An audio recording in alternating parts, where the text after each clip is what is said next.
I'm Robbie. I'm the certification manager here with WBEC ORV. I'll be your guide on this little journey today. If you have any questions, feel free to drop them in the chat. Feel free to introduce yourselves to each other. Um, Connect on LinkedIn, do whatever. Um, but we'll get going. So, agenda about WBEC ORV, what like, understanding supplier inclusion, what is a WBE, eligibility, benefits, how to contact us, and once you're certified, then what do you do? WeBank, the organization, has grown to become the largest third-party certifier of businesses owned, controlled, and operated by women in the United States, and is a leading advocate for women-owned businesses in corporate and government supply chains. There's over 20,000 certified WBEs, 500 plus corporate members. Though 14 regional partner organizations make up the one national organization. Their core platform there is certification, opportunities, resources, and engagement. Um, you'll hear me say RPO. That stands for Regional Partner Organization, as I just said. Um, we are there in I think they call it Poppy Pink, with the star around Cincinnati. We cover Kentucky, Ohio, and West Virginia. But if you're not in our RPO, no worries. It's all the same information for this webinar. Um, and you'll see whichever one you belong to kind of highlighted there. Um, we're all we're just the ones who do paperwork for WeBank essentially and host the local regional events. Um, about ORV, we cover Kentucky, Ohio, and West Virginia. It's one of 14. We were established in 2009 with only 7 corporate members and 348 WBs. Today, we're over 1,000 certified WBs and over 70 corporate members. We cover certification, business training and development, networking, and matchmaking. Quick early on, if you need assistance, who can you reach out to? We recommend a business coach. There are people that you can pay to do that. They do a great job. There's also the Small Business Development Center, which is free to use. And also this presentation will be shared with you, including the slideshow. But in the meantime, if you're curious on where your local Small Business Development Center is, you can Google SBDC and your area. It'll bring up this link here. It'll bring it up, and you can put in where you are. I know if you're in Cincinnati, with Cincinnati to Dayton, it all falls under one. Dayton has an office. Cincinnati's is housed under the Urban League. I think if you're around Columbus, it's with Ohio State University. Louisville has their own. I think Lexington might also have their own, but like cover the region. And same with Louisville. If you're in the Louisville region, you would go under there. Um, so they're all over.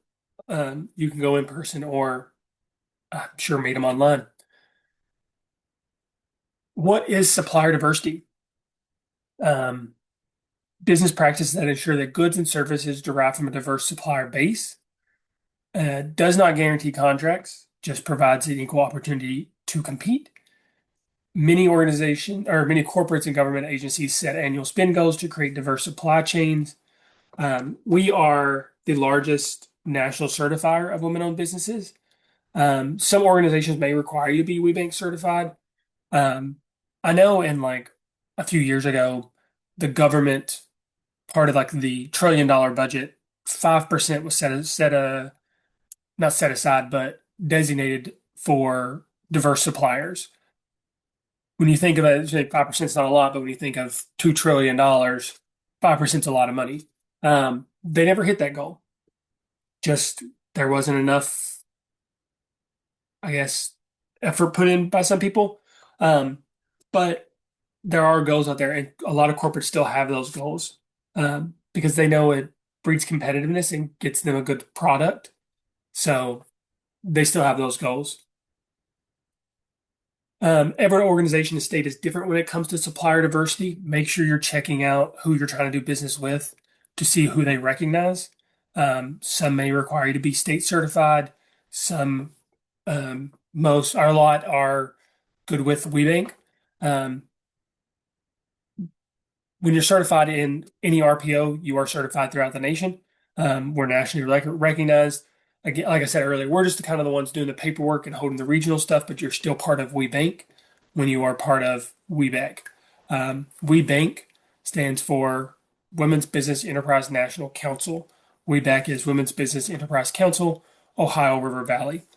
Um, Being a diverse supplier does not guarantee you contracts. Nothing in this world is guaranteed. Um, so just having the certification is not going to just be the solution to every contract. You still have to do good business. Many of your target clients have an internal database or portal that you should join. I know Messer Construction has one that once you're certified, they want you to put all that in there. Hamilton County has what they call the bold list.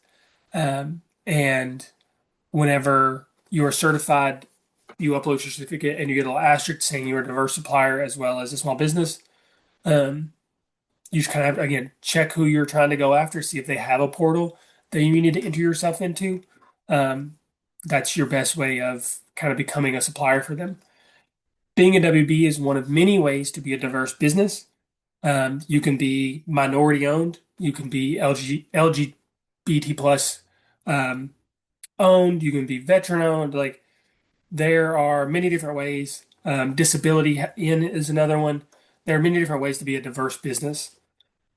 Supplier diversity is not goodwill; it is good business sense. As I said earlier, it breeds competitiveness and makes sure the same people aren't just getting contracts just because they have, even when their quality is dropped.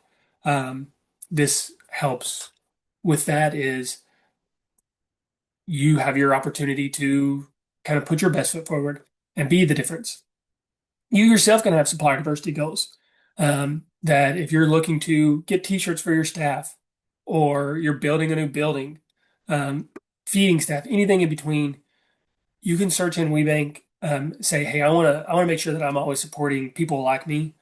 I want to support diverse businesses, and you can have a goal that you're going to give so much of your business to those diverse suppliers. What is a WBE? Stands for Women's Business Enterprise. You'll hear people say WeBe, Weebies. I always say WBE, but it's the same thing.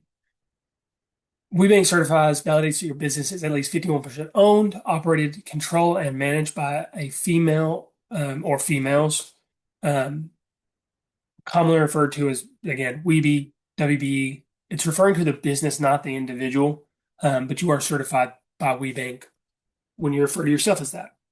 There are state certifications that are WBE, um, but we have certain seals and logos that are only WeBank, and you'll see them on products.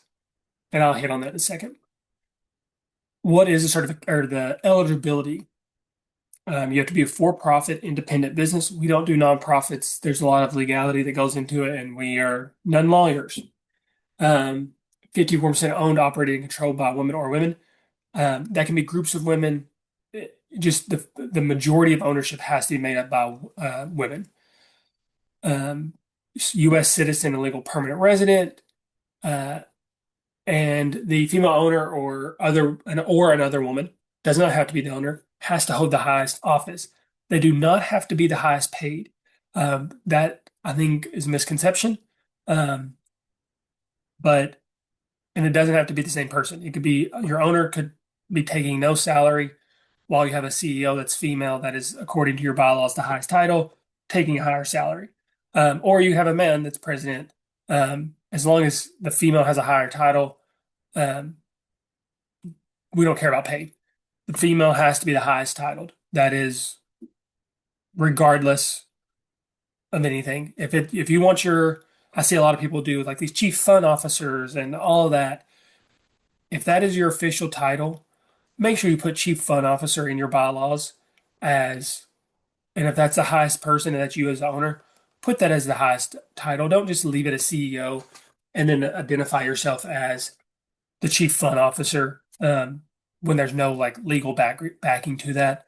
So if you want your title to be lead cherry picker as the owner and that to be the highest title, put it in your bylaws. Um, Owner displays evidence of legal and managerial control. We want to make sure the female um, or the owner is actually in control of business, that it's not just a pass through, it's not a front, it's nothing like that. Make sure the owner has the legal control. Owner displays evidence of contribution of capital and or expertise. Not every business takes money, but we want to make sure you have skin in the game, whether that's sweat equity or cash. Um, yeah, you gotta have some skin in the game, because if not, then it doesn't look the best. Business demonstrates independence and ability to function on its own. This one kind of comes in if you're like, say, a franchise like Aflac. We have Aflac insurance agents that are certified with us. Aflac just kind of giving them the product and some parameters, but they allow them to kind of run their business how they want to. That's what we're making sure of, that you have independence to do what you want for your business. Um, or from other people, that if you have, a group of owners, that at least the 51% ownership group of females can do what they want with the business. Um, there is no size, industry, or length of time in business requirements. Some other organizations require some of that. We have certified anything from startups that have never sold a product and have been in business for a few months to companies that have sold $1 billion or been in business over 100 years. We don't have a requirement as long as your legal documents are in order. What is a WOSB? Or some people say WOSB. I do not. I like the WOSB.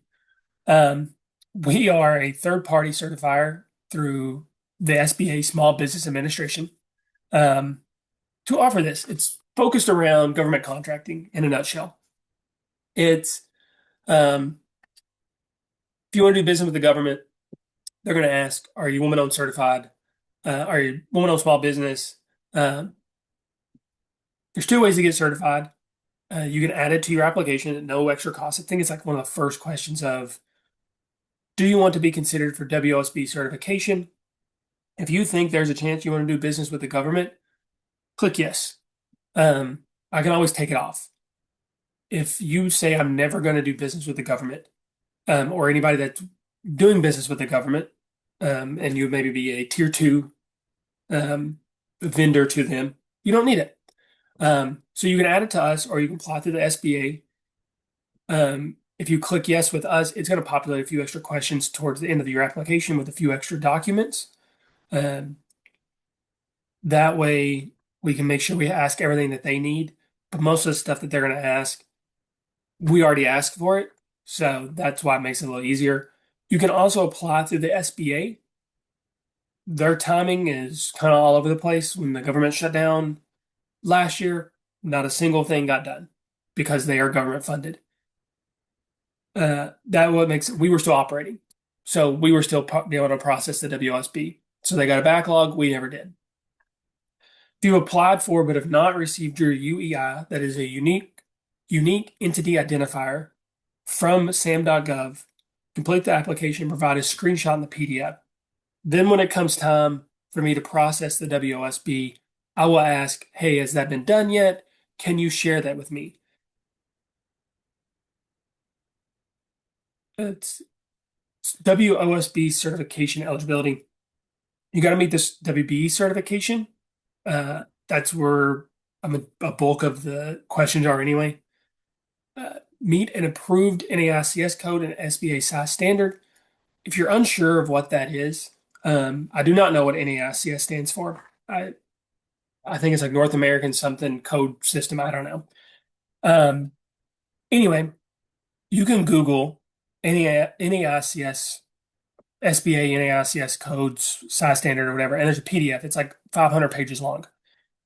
If you're unsure of what your code is, it's on your taxes under business code. If you're filing 1120S, Schedule C, really any taxes, your business taxes, on your form where it has your gross receipts, it's usually in the top third of the page on the left side under business code. That is your NAICS code. That is going to match what your business description is. And I'm going to go into that more in a second. But that's what the size standards are based on. The SBA also has a very different definition of small business than I do. Their definition of small business usually 30 plus million or 30 million, 50 million and under is where they kind of start saying you're no longer a small business. I would consider that a pretty good sized business at that point. Also, they understand that some businesses have really high cost of goods sold. Say you're in steel, for instance, you may do 500 million in sales, but really 499 million of it is your cost of goods sold. So you're really not doing that much business. It's just, it looks like you are on paper, but in reality, you're not. So those instances, it would be based on your uh, employee count. And usually their employee counts in the like around 500 or so. So you're most likely a small business in their eyes, but you can always double check it. Um, this asterisk does not apply to that asterisk that is in point three there. Um, the owner must devote a minimum of 30 hours per week to the business. That asterisk is more of this along the lines of not every business requires 30 hours a week. If you are just getting started, but you also have a full-time job doing something else, and say you're in marketing and you're really just trying to get your foot in the door, trying to get off the ground, but you don't have a ton of work yet, it's probably not going to be 30 hours a week in your business. Or if you're in real estate um, and you're kind of just owning some buildings and stuff like that, probably not going to be 30 hours a week to maintain those buildings. So we have some leeway on that. Must be registered in the Federal System for Award Management. Um, that's SAM.gov. If you are on something that says you need to pay for your SAM registration, you're on the wrong website. There are agencies that will charge you to do it all for you, but it's free to do. You don't have to pay somebody else to do your SAM registration. It's free. So if you want to pay someone to kind of help with your certifications, go for it. But again, it's free to do. Also, the SBDC, they are also free and they can help you with this stuff. They don't charge you to be a business coach. So I always recommend using them. Is certification right for me? What is your product? Services? What's your target? Can you provide quality services and or products on large contracts? If that is your goal. If your goal is to get candles into Kroger, are you ready to mass produce your candles to the point of Kroger's not going to say, yeah, we're going to give you a contract to put in candles if you're still making them at your coffee table. Because they're going to ask for 500 and then to be able to put in multiple stores. And then whenever that 500 sells or how quick it sells, are you ready to scale your business and quickly? So whenever you're determining your target with certification, make sure you're ready to service that. Also, the best benefit of certification is the network and the education anyway. So you can always work your way up to that target and be ready and work on scaling. Are you willing to share the details of your business? We're going to ask for a lot of documents. If you've not seen it already, it's a lot. I don't lie and say it's easy, it's quick, or anything like that. It's at one point it was like 27 plus documents depending on your legal structure, including your legal documents, federal tax documents. Um, we're going to ask for your W-2s, some meeting minutes, bylaws, stuff like that. Like, are you ready to share that with us? Are you clear that certification is a marketing tool and does not guarantee contracts? Cannot say that enough. So when you're getting certified, are you under that understanding? Now, for more positive upbeat, the benefits of certification. You get access to supplier diversity and procurement executives. They come to our events, they sponsor our events, they host events with us. So when you're looking to do business with them and you're trying to think, how do I get into Victoria's Secret? They're at our events. They come to our Catch the Wave conference. Um, they're there. So you get access to them. Formal and informal opportunities to pursue business. The informal is you may sit down next to somebody not knowing who they are, and it's the person you're trying to get a hold of at P&G. Um, so there's that. Formal, we do a matchmaker during our Catch the Wave. I think we did it earlier this year during our Bold and Brilliant conference, um, where we match you with people based on your NICS codes and the corporate's needs. You get access to networking events and programs. We host them all year long. Key mentioned and Catch the Wave. That's our big one that we have actually coming up in less than 20 days. Um, so that's in Louisville this year. Eligibility for regional and national awards and recognition. You see here, Michelle Uber, she was awarded a Rising Star.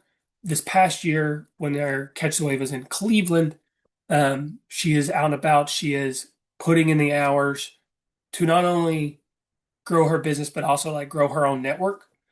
She comes to all of our events. We see her everywhere. The corporates are recognizing her. They're giving her the business because she's there. She's friendly. She does good business. I'm actually wearing one of her shirts right now that from last year. Um, and then there's also the national awards, our actual star that is national. Each RPO gives one a year. Um, there's so many other ones. You get access to use the woman-owned logo and the seal as a marketing tool. They're right there. I'm sure you've seen the woman-owned logo on something if you've ever shopped at any place. It's in Walmart, it's in Target, it's in TJ Maxx, Kroger. I think they're in Meijer. Like people put them on their websites.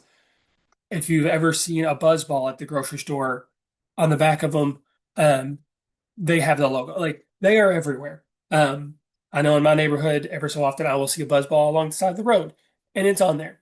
Um, so you get access to that. Put on your product, add it to your website, add it to your email, put it on your capability statement. You get access to those to use. You also get a community of support from other female business owners and like-minded professionals. I know it's cliche, especially coming from a guy. It's like a sisterhood, but they will tell you the same thing. I know a couple years ago in Cincinnati with Catch the Wave, um, there was a new WBE who's like, I've never pitched my business before. Like, what do I do? While on the bus from the conference to our opening reception, another WBE taught her how to give herself a 60-second pitch, taught her how to do it in like a 10-minute bus ride. So then the rest of the opening reception, she sat there and watched her bounce around, repeating her pitch and then also improving it while she was there to everybody. So like never met her before, was willing to help her out. Um, but also there's the times where you're struggling with your business and you're like at a hurdle and you're unsure how to get over it. There's probably somebody else that's been in that same hurdle that is in our network that would be more than happy to talk to you about getting over that hurdle, getting through it. A rising tide lifts all ships, and these women thoroughly believe that. So, before applying, review the eligibility criteria. This QR code is for the standards and procedures. That is what's going to tell you what all of our criteria is. When we're vetting something, when we're looking at your bylaws, like this is going to show you how we're reading it, what the lens that we're viewing your application through. The thing that I cannot emphasize enough, and the easiest in a nutshell kind of explanation of what we're looking for when we do your application and what you should do before applying is view everything um, to make sure that it is at least 51% owned, operated, control, and managed by a woman or women.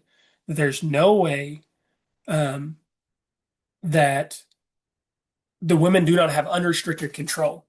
If you have a joint venture with your husband or your kids or people, just business partners, watch for the word supermajority. Watch for the words unanimous. Those are going to be red flags for us because we're going to make sure that the female owner has those.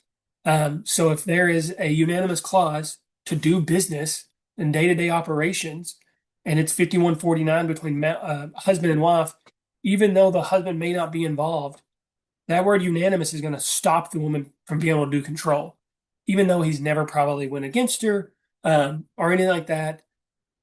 But on paper, he could, and that would stop her. Not that he could do something, but that it would stop her from being able to control the business, operate the business. So when you're looking at your legal documents, look at it in that lens. If there is a question of, can someone stop me or the groups of me, the groups of females, from doing business? Not that they won't, or not that they would, but can they on paper stop you from doing business? If the answer to that is yes or maybe, review that. Um, that's why I come back to always making sure your titles are correct. That if I'm going to pick on Joy here, that if Joy, if you are the CEO, founder, president, that in your bylaws it says that those are the highest title and that you have those title. That's the ones I love is whenever they have like the female owner's name um, beside the title of CEO is like I've seen them before where CEO is the highest title, controls day-to-day operations of the business, and will be held by Joy and will be held by female name. That makes it so easy for us because there's no question of who's actually in charge um, by any means at that point. Like that is super simple. So looking at that, double check your titles that whoever holds those titles, that it lists the female as the highest title. I hate when we have to deny people because of something as small as that. The one little thing of there's human animus clause that even though that someone never doing it, still they could do it. So read your bylaws and everything and ensure that. All right, application process. The entire process takes about 3 to 4 months on our end, depending on the complexity of your business. And recertification is annual. Um, you want to determine if you're eligible. These are kind of the steps here. Compile required documents, and I'm going to give you a cheat sheet. You can also Google WeBank required document list, and it'll kind of give you the same thing I'm going to give you. It's what I call a cheat sheet. Compile your documents, make sure everything's ready to go. You want to complete the online application, and that's when that 3 to 4 month timer starts for us. Um, that's when we do your intake, make sure all your documents are there.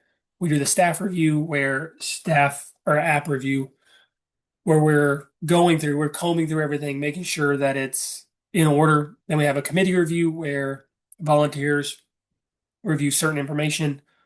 Don't worry, they've signed NDAs and confidentiality agreements. Um, and then we do the site visit. Once the site visit is completed, allow 30 days for before you hear anything. Just have that in mind because we take it once the site visit is done, then we take it back and we look at everything all over again. If everything's good to go, you're certified. If there's issues, we may take it back to committee review um, or ask you more questions or something. That's why we ask for the 30 days is because there could be that fluctuation. And then we also have to get approval from our president, Frederica. If you're approved, you're in. Good to go. If not, then there's community appeals process, and we will walk you through all that. Um, but we also utilize volunteers. I'll talk more about the virtual site visits toward the end. But be nice to them. They are volunteering their time. Staff do also do some of the site visits, but we could not get through them all, so we are very thrilled and happy with our volunteers. The cost to apply, there's a non-refundable processing fee for new applicants. It's based on your gross receipts on your federal taxes, not your state, on your federal. If you're under 1 million in revenue, our gross receipts, it's $350. If you're between 1 and 5 million, it's 500. 750 for 5 to 10, 10 to 50 million or 1,000, and 1250 if it's 50 million plus. There is a 3% credit card fee on the portal that this has not been updated yet. So I end up, add 3% to whatever this is, and that's your final cost. I hope every year your revenue, your processing fee goes up, not because I'll see a dime extra, because I'm salary, but it means that you're getting your business is growing. It means that you're getting use and you're seeing the importance of certification. Um, but it's also mean you're growing as a business, which is amazing. So I hope every year it grows for you, not because I'm getting anything extra, I promise, but more so just like it make it. I get really happy whenever you all are doing really well. So that's why I want to see you all do really well. So yeah, mentioned earlier confidentiality and privacy. Um, it's number one priority for us because I mean we have a lot of confidential information. We have taxes, we have social security numbers, IDs, we have a lot of stuff. So we want to make sure that you all are protected. So WeBank Link has several portals of encryption or several layers of encryption. We all sign confidentiality agreements. Anybody that could touch your application has signed one, or yeah, they've already signed them before they can even come close. Confidential information is not shared. We're not giving the volunteers your tax information. We're saying, here's the bylaws. Kind of, can you help us look over this to make sure we didn't miss anything? That's where the volunteers come in. They're not getting your taxes. They're not getting your W-2s or anything like that. Um, Also, if you decide to discontinue your application, the records are purged. Um, you have 90 days from starting your application to submit it. If you do not submit it in 90 days, that is when it is deleted out. That is for your protection. Um, if you are at like day 85 and you need an extension because you're waiting for like one document from your CPA, shoot us an email and we can extend it by like a week or two, I think. But again, the reason we don't if you decide halfway through you're like, I really don't want to do this, and I've already submitted some documents, it's getting deleted out anyway. Nothing's kept in hard copy. That is again for your protection. I think that's happened right before I started. Everything went to digital, and then they had to bring in giant shredders to shred everything at the office. They said this important note. Uh, WeBank gives us this, so I have to say it. But I'm going to give you better advice. On your application for question 17, it's your contact. It's like if we have questions, who do we reach out to? When we're ready to schedule a site visit, who do we reach out to? So if you're having somebody help you, WeBank says put them on there because we're not allowed to talk to anybody unless they are on your application. I like to take it a step further and say make them a user. Um, Make them a user on your portal because if you're having someone help you and they're listed as question 17 and they were to leave, if they were to be an outside, they're an attorney by chance, and then I go to send a bid about something, I'm pulling your contact information. So I'm sending bids to an attorney that's never going to forward it to you. Um, Make that person a user on your application on your in WeBank link so that I can say, hey, yeah, I can talk to them. Because if they're not on there, I'm not allowed to, and that's for your protection. Um, Also, make sure that if you are using someone in on staff, that your question 17 is a monitored email box. I've seen people that before that have it, WBE at google.com. They're never checking that outside of once a year whenever they go to get recertified. So they're going to miss opportunities that we send them um, for business potentially. Also, whenever I have a question, I'm emailing that person saying, hey, we got this question about your application. They're not checking that email that often because it's not their regular email. So make sure question 17 is a monitored person. I highly recommend making them a staff member. Um, but if you're using an attorney or someone else, have them as a user because it's also very easy to take them off. If they were to leave, you can take them off as a user. If you're filling out yourself, make question 17 and 18 are going to be the same answer, and it's contact information and who's the owner or highest titled female. They're going to be the same person. Okay, this is kind of now the meat and potatoes of it all. This is what the dashboard looks like. This is all of that. But this is also slide 20 of 32, so we're just over halfway. And the last few slides go by quick. So getting started, when you're applying for certification the first time, you're going to click where that red arrow is. And this is WeBank. You can Google WeBank Link 2.0. It's on our website. It's on WeBank's website. Um, it's going to bring you to this page. First time you ever apply, you're going to click apply for or renew certification. After that, I think you all can see my mouse here. You can click this box right here. It'll take you to the login page. Um, so after the very first time, you can go just to do the login.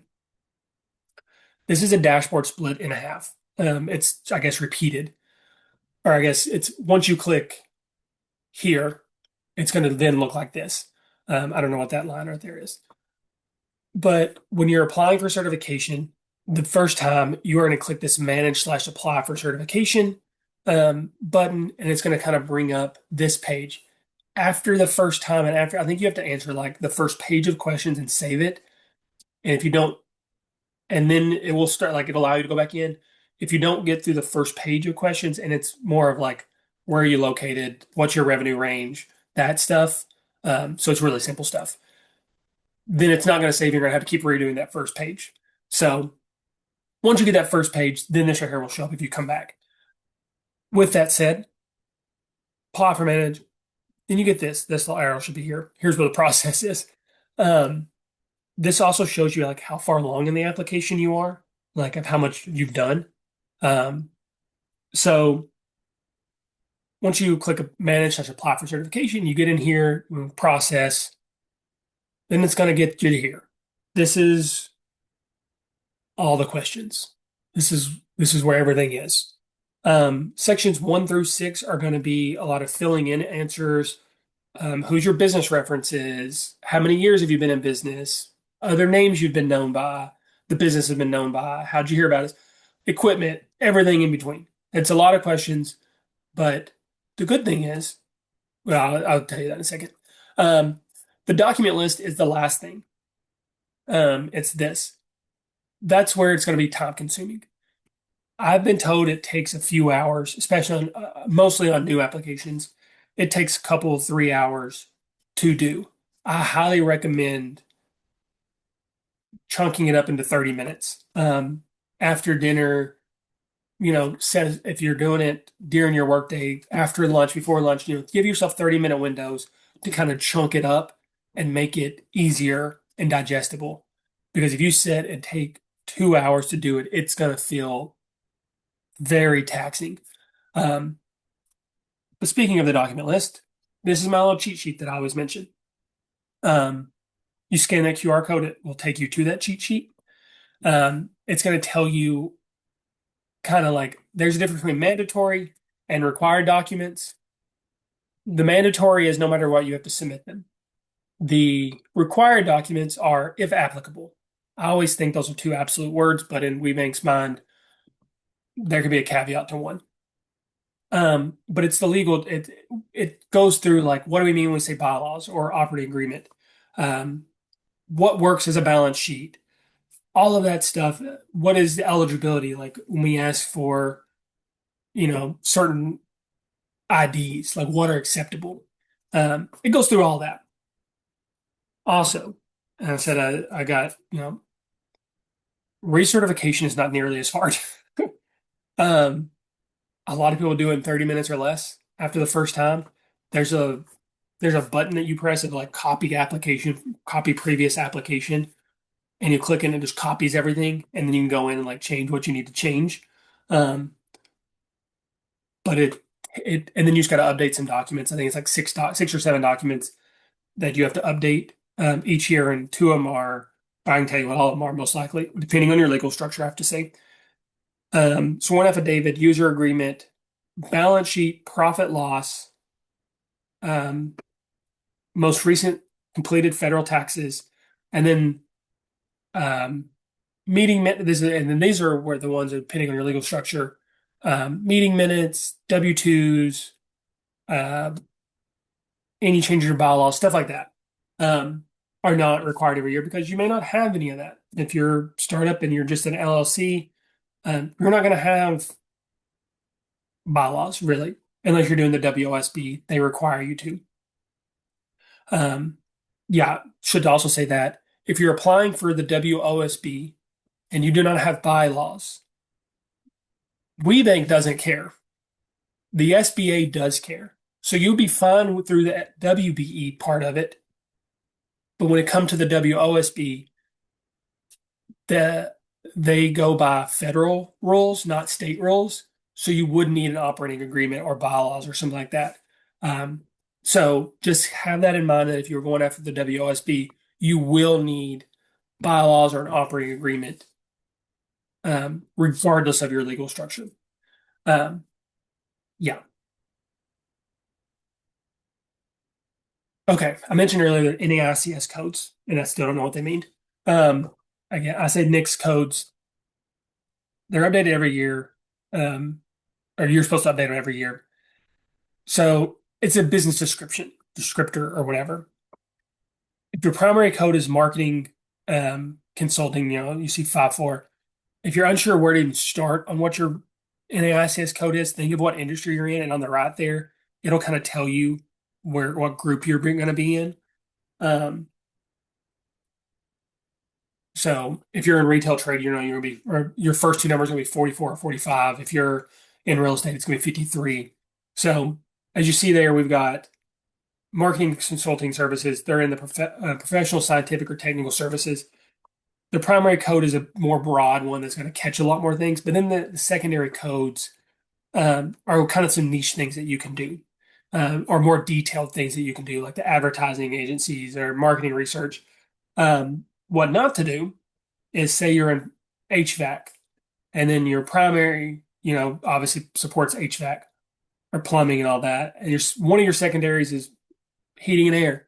But then you're like, well, I got this little side hustle that I'll, you know, go do some trade show stuff.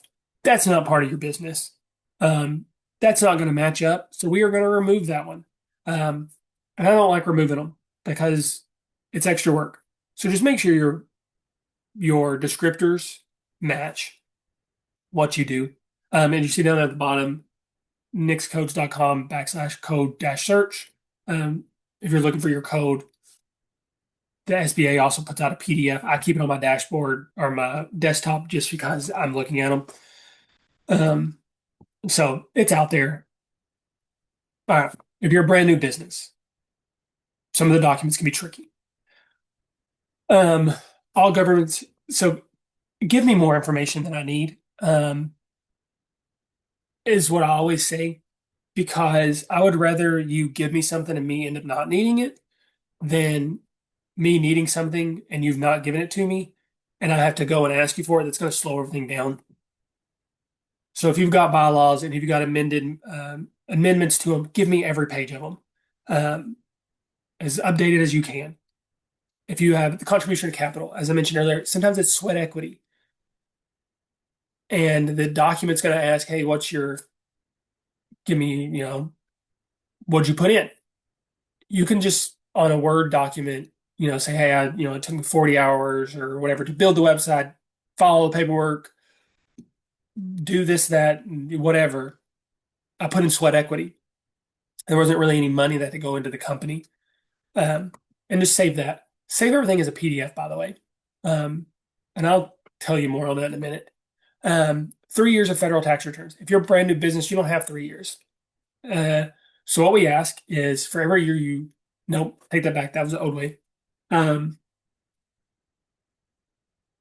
If you only have 2025, yeah, because we're in 2026, the 2025 taxes, give me your 2025 federal business taxes, and then your 2024 personal taxes, the first 4 pages. I don't need 3 years at that point.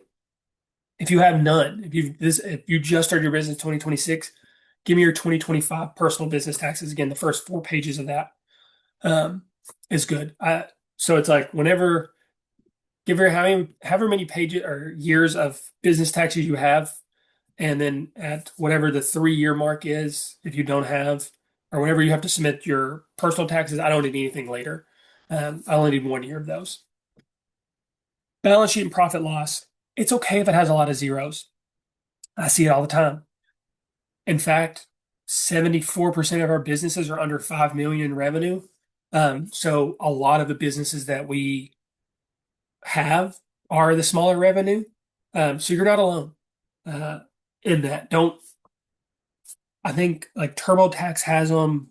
QuickBooks will have some like templates that you can use. There's free ones on Excel, many different ones you can use. Use one of those. You can even Google. I think NerdWallet has them. I've sent people before, but it's okay if it has a lot of zeros. Just still gotta have it. If you file personal taxes with a Schedule C for your business, you're not allowed to do a W-2 based on IRS. So you're not going to have it. You just click not applicable. Um, List of employees, if it's just you, that's fine. You can just say that in a Word document. Um, I say send statements in a Word document explaining why this doesn't apply to you for your business. Save that as a PDF. Some of you all work with Macs. I work with a Dell, so if you're saving something as a Word document but it doesn't save properly, um, and it's a notepad note, not a Word document, I can't open it. So save it as a PDF and then upload it. I can upload PDFs all day long. So highly recommend it. Anything you're going to do, save it as a PDF. It's the easiest thing in the world. I don't think you have to have Adobe Pro or anything. I think you can just save it as from a Word document, save it as a PDF, um, and then it'll let you upload it. Highly recommend. Cannot emphasize that enough because the document doesn't want to open. I have to go back and say, hey, can you send me this again? Okay. Insider tips, quick and easy certification. That's the standards and the procedures QR code. Again, if you didn't get it earlier. Um, First, you got to create a profile. You can't apply for anything unless you have a profile. That is not when your timer starts. Your timer does not start until you start your application. Submit as many documents as possible. If your federal taxes for your business are 700 pages, give me all 700 pages. Um, I don't care. I know what I'm looking for. I know where I'm looking at. I would rather you give me 700 pages and I only need 8 pages of that than do you give me 7 pages and I need an eighth page? Because when I need that eighth page, I'm going to have to go and say, hey, can you give me this one more page? So give me everything, including your K1s if you're filing as an 1120S, as an S Corp, 1065, whatever. Um, but if you have K1s, give me those. Make sure those are in there. Submit your application within 90 days. I'm also going to go on an extra little pit on this one. We have a 90, 90, 90 kind of saying. You have 90 days to submit your application. We have 90 days to process your application. And we ask that you submit your recertification 90 days prior to expiration. That makes sure that you don't have a lapse and all that. Um, because we have 90 days to process. That's WeBank's rules. Um, yeah. Make sure your bylaws support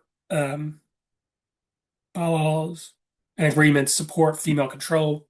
Again, view everything through the eyes of trying to find an issue with the control.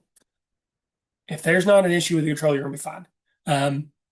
If it's 100% female owned, you're fine most of the time. If you got board members and stuff like that, make sure that you can remove board members without cause.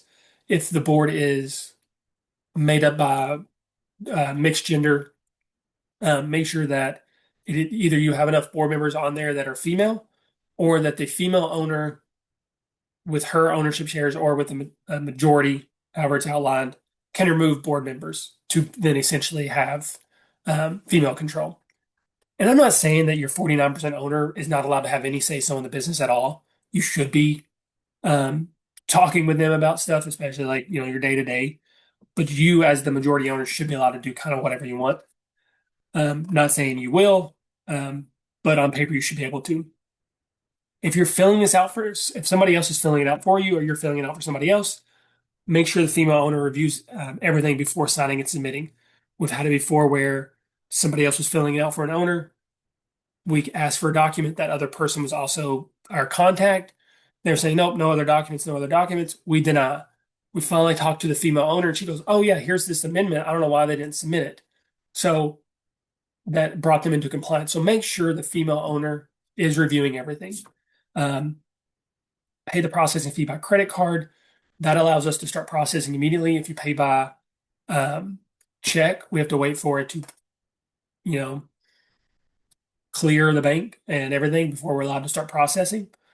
Whitelist the email, webanklink at webanklink.org. Um, when I first started, before I whitelisted it, it would go to my other folder, sometimes my spam. Um, and I work here. So make sure you whitelist it so that if we're sending you something as a Q&A, and you make sure you respond to that in a timely manner, that it's coming to your email inbox that you're monitoring. Um, be flexible when it comes to site visits. RV has volunteers that, they help us with that. There's also staff, but a lot of it's volunteers. Um, some of those are business owners, some of them work for corporate, some of them are just community partners um, that have full-time jobs. So be flexible when scheduling. Um, and again, remember the entire process takes 3 to 4 months. It takes 90 days. Site visits. Said it earlier. I'm going to go into it now. Um, WeBank requires all new applicants to have a site visit. Um, be as flexible as possible. Volunteers donating their time, they don't have access to your file. We give them very little information going into the site visit because we don't want them to have a preconceived notion or any bias or anything like that. We will also try to make sure that they do not know you or work in the same industry as you to also prevent those biases or anything. Um, if you have questions about your application, the status, they don't know anything. Reach out to staff, submit it into WeBank Link. You can submit a support ticket. It'll get filtered to Colleen and myself. Um, the volunteer doing your site visit has no clue.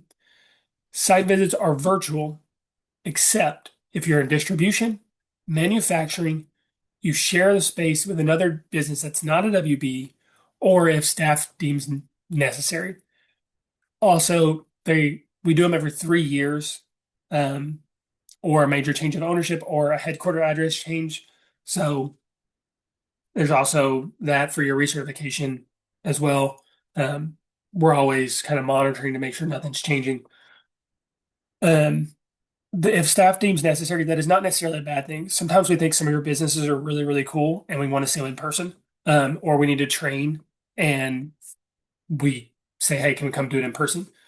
That's usually why you get an in-person one. And I want to apologize if you hear my dog barking in the background. I think the mailman is coming down the street. So what comes next? Certificate, show up to events, upload your certification to your certificate to supplier diversity portals, market yourself as a WeBank WBE, attend the national conference business fair in June. I think next year the national conference is going to be in Orlando, and our Catch the Wave conference this year is in Louisville. You didn't hear this from me, but I think next year it's in Columbus. So attend those. That's where you get to meet the most people. That's where we have tons of education, all that. We have a showcase for the WBs that sponsor that, you know, they get a booth and everybody gets to walk around and talk to them and what they do. We have matchmaking that is with our corporates that that's open to all attendees that are certified. Corporates have tables. We match you based on what they say they need and what you do. So, and then also join our committees, support programs, award certification, with a lot of them, marketing, everything in between. There's lots of different ways that you can be a part of WeBank. And if you're curious, once you're certified, let us know. And we'll be happy to connect you with the right person or get you on the right committee. I'm going to skip this slide for just a second because Dr. K will yell at me if I don't have it up. This is our survey for feedback. I just want to go on to what we got coming on next. Women of color, why should I get certified? It's kind of the same thing, but it is led by a WB of color talking about her experiences and everything. We also have a newly certified WB onboarding on the 20th. So once you're certified, you will also, get invited to that. You can go to it anyway. It just kind of talks more about like how to utilize your certification, but some of it's not going to click until you're certified. That's our events calendar and registration links. This is our upcoming events. We have Catch the Wave that I said is at the Kentucky International Convention Center on the 24th, 25th. Trailblazer dinner is going to be at the Derby Museum this year.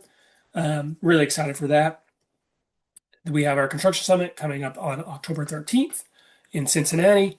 And then we have our annual meeting and year-end celebration. That'll be at Cohat. Actually, I don't know. Nope, it's not at Cohat. It was 2 years ago. In December. This is on the website. It's just our general info inbox and phone number. But I'm going to go back to the survey. If you could please scan the survey, tell me how I did. I don't see them. Dr. K does, and then she lets us know if we need to like change anything. Um, if you have any questions, I don't see anything in the chat. You can feel free to come off mute and ask or drop them in the chat. That's all I got. And I told you it takes me every bit of this hour to get through this. I'm at 57 minutes now. So thank you all for listening to me rant, rave, ramble about certification.